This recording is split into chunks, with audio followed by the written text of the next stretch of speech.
There are 12 regional reserve banks concentrated in the East and the Midwest. The Board of Governors of the Federal Reserve controls and coordinates their activities. The board is made up of 7 members appointed by the President.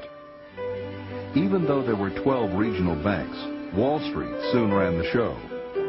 As president of the New York Fed, Morgan protege Benjamin Strong seized control of the board's Open Market Committee operations.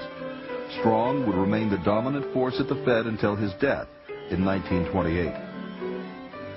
The Federal Open Market Committee, now based in Washington, directs the Fed's most important instrument of monetary policy, the purchase and sale of government securities on the open market.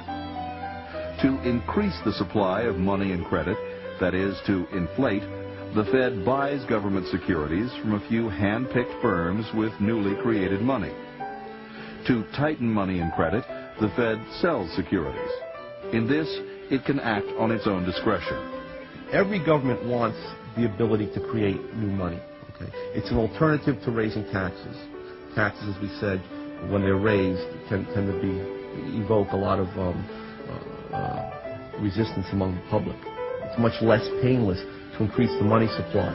The effects, the negative effects, don't occur until 6 months, a year, 2 years later, at which time the increasing prices can be blamed on other factors, the weather, speculators, and so on.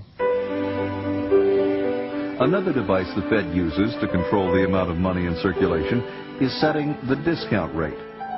This is the interest rate charged to member banks when they borrow short-term from the so-called discount window. If the Fed lowers the discount rate for its loans, commercial banks will likely borrow more from the Fed. This increases the amount of funds banks have to lend. Bank credit thus becomes cheaper, as reflected in lower interest rates on bank loans and credit cards. The increase in funds available for banks to lend also increases the amount of money in the economy. The Fed can also manipulate the nation's money supply by raising or lowering the reserve requirement. Banks are required to set aside a percentage of their deposits as reserves to meet depositors' demands. When the Fed was established in 1913, it cut reserve requirements in half over the next 4 years, doubling the money supply by the end of World War I. But the Fed's real power lies in its monopoly to create money. Although the U.S. was still on the gold standard in 1913, it was quickly eroded as the Fed continued to expand the money supply. The first step was backing Federal Reserve notes by only 40% in gold, allowing the money supply to be increased 2.5 times. The inflationary effect of fractional reserve banking was also heightened by the central bank. The commercial banks are permitted to create checkbook money on top of Federal Reserve notes. That is to say, the commercial banks are only obliged by law to hold reserves in the form of Federal Reserve notes of 10% to back all demand deposits that they have. 90% of their demand deposits are backed by nothing. The Federal Reserve System adds another inflationary layer to an already unstable banking system. For example, if the central bank has $100 worth of gold reserves in its vaults and a 10% reserve requirement, it can print up $1,000 of new notes and deposits, which become the reserves of the commercial banks. The commercial banks take this $1,000, and if they're required to hold 10% again in reserve, they can multiply the $1,000 into $10,000 through fractional reserve loans. So an inverted pyramid is created with $100 worth of gold or real money at the bottom and $10,000 of inflated paper money at the top. As this $10,000 in new paper money circulates in the economy, it drives prices up, therefore reducing the buying power of ordinary citizens. When they spend that money, the people who get the new money first and are able to buy products with it benefit, and the people who get it at the end lose, because when they go to spend it, prices have already gone up, and so they're able to buy less. And so there's a transfer of wealth and of power from some segments of the economy to others because of the actions of the central bank. And basically those who benefit are the government itself, big banks, and government contractors, and anybody who's closely associated with the federal government. By making enormous amounts of credit easily available, the Fed can also drive down interest rates, sending out the wrong signal to investors. It sets in motion an unsustainable investment boom that carries with it the seeds of its own destruction. It's this business cycle that is ultimately responsible for economic disasters such as the Great Depression. Soon after the Federal Reserve was established, the U.S. entered World War I. Once again, the government temporarily abandoned the gold standard to print more money to finance the war effort. The U.S. government borrowed heavily, and the national debt ballooned from $1 billion to $27 billion. A sharp spike of inflation followed. This set off a cycle of rapid expansion and contraction in the economy. To dampen the overheated economy, the Fed halted its inflation, causing interest rates to nearly double over the next 18 months.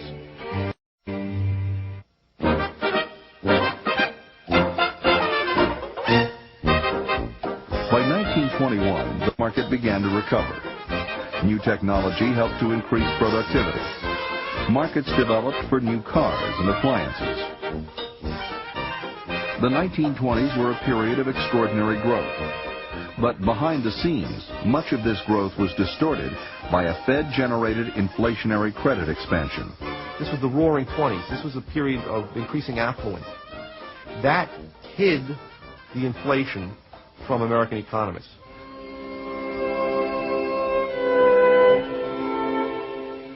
The Fed-generated bubble burst in the Wall Street crash of October 1929. Speculators who had borrowed money to buy shares when bank credit was readily available saw the stock market lose 1/3 of its value. Bank loans totaling $7 billion were outstanding. As the speculators defaulted on their loans, bank failures spiraled, and the Great Depression set in. Depositors lost their bank accounts, both their savings deposits and checking deposits. They saw them disappear into thin air. In 1932, Franklin D. Roosevelt was elected president and quickly implemented a New Deal policy of spending us to prosperity. Even though we needed lower taxes and lower spending, his administration would seek unprecedented amounts of money to finance its big government programs. In his inaugural speech on March 4, 1933, Roosevelt vowed to put an end to poverty and the unemployment lines and get people back to work. It didn't work. The Depression got worse, thanks to increased central planning. FDR only succeeded in making the monetary system even less sound. Just after taking office, the president declared a 4-day nationwide bank holiday, absolving the bankrupt fractional reserve banks of any need to repay their depositors. But before the banks reopened, the Roosevelt administration had to come up with a scheme that would lead people to believe that new deposits would be safe. It created the Federal Deposit Insurance Corporation to lull the public into a sense of security. In reality, the Federal Deposit Insurance Corporation holds just 0.5% of all the deposits it insures. But what people are counting on is that the Fed, as the lender of last resort, would step in and print whatever money would be necessary to prevent a massive bank run.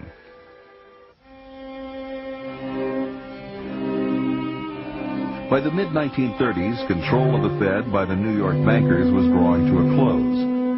The Morgan era ended when President Roosevelt, who was no friend of the Morgans, appointed Mariner Eccles as its governor.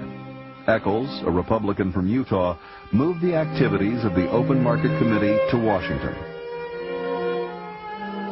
President Roosevelt was on hand for the dedication of a new $3.5 million building to house the Fed.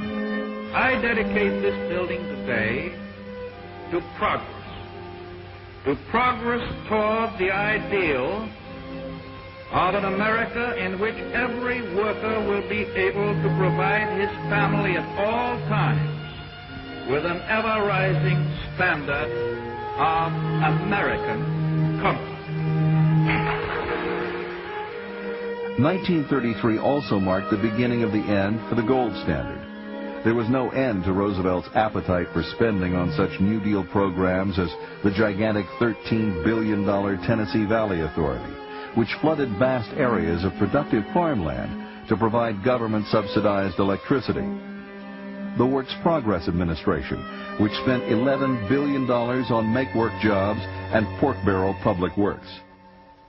But the U.S. currency was tied to gold, which limited the amount of money the Fed could print to pay for these costly projects. So the government scrapped the gold standard for American citizens in 1933, and then Roosevelt confiscated the people's gold.